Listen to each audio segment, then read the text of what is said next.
দিনটা ছিল 18ই জানুয়ারি। আমার ছিল সকালবেলা কল টাইম। আমি রেডি হয়ে গেছি, আর এদিকে প্রীতম সারা রাত জেগে থাকে, কারণ আমার যখন সকালে কল টাইম থাকে ও আমার থেকে বেশি চিন্তায় থাকে, কারণ যখন তখন ঘুমিয়ে পড়তে পারি, যতক্ষণ না ট্রেনে উঠি আমি ও টেনশানে থাকতে থাকে। তো তারপরে আমি ট্রেনে উঠলাম, ট্রেনে উঠে জানলা খুলে দিয়েছি, হাওয়া খেতে খেতে যাবো নাকি, কিরকম পাগল টাগল আছি হয়তো ঠান্ডার মধ্যে। সে তো মানে ট্রেনের মধ্যে কিছু লোক এমন করে তাকাচ্ছিল, যাই হোক।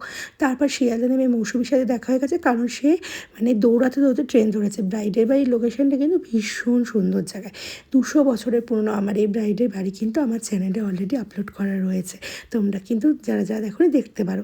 তারপর ঘুম ঘুম চোখে ব্রাইড বসে পড়েছে, কারণ সুদূর মুর্শিদাবাদ থেকে বর এসছে প্রি ওয়েডিং করার জন্য। ওদের সাথেই ওদের গাড়িতে আমরা বিভিন্ন স্পটে গেছিলাম, কারণ যদি কিছু টাচ আপের দরকার থাকে সেই কারণে। শীতের সকালটা কিন্তু খুব সুন্দর লাগছিল, তখন 8টা মতো বাজে। ভালোবাসা সত্যিই সুন্দর যদি জীবনে সঠিক মানুষটা আছে। এই যে সঞ্জনার একটা ডাকেই দাদা মুর্শিদাবাদ থেকে রাত্রির জেগে সারা রাত ট্রাভেল করে চলে এসছে, দাদাকে দেখলে কিন্তু সেটা একদমই বোঝা যাচ্ছে না, এতটাই এনার্জেটিক ছিল। আর সঞ্জনা সে তো ভারী মিষ্টি একটা মেয়ে, যেমন তার ব্যবহার কী যে বলবো। যাই হোক, তারপর আমরা চলে গেছিলাম ভিক্টোরিয়া, সেখানে মানে একটা গোলযোগ বেঁধে গেছিলো, ফটোগ্রাফারকে আমরা খুঁজে পাচ্ছি না। দাদা আর সঞ্জনা, আমি, মৌসুমি সবাই চিন্তায় পড়ে গেছিলাম। 4বার ভিক্টোরিয়া গোল গোল করে ঘুরে অবশেষে ফটোগ্রাফারকে পেয়ে আমরা তারপরে গেছিলাম প্রিন্সেপ ঘাট। ওদের সুন্দর কিছু মুহূর্ত আমার ক্যামেরায় বন্ধ করলাম।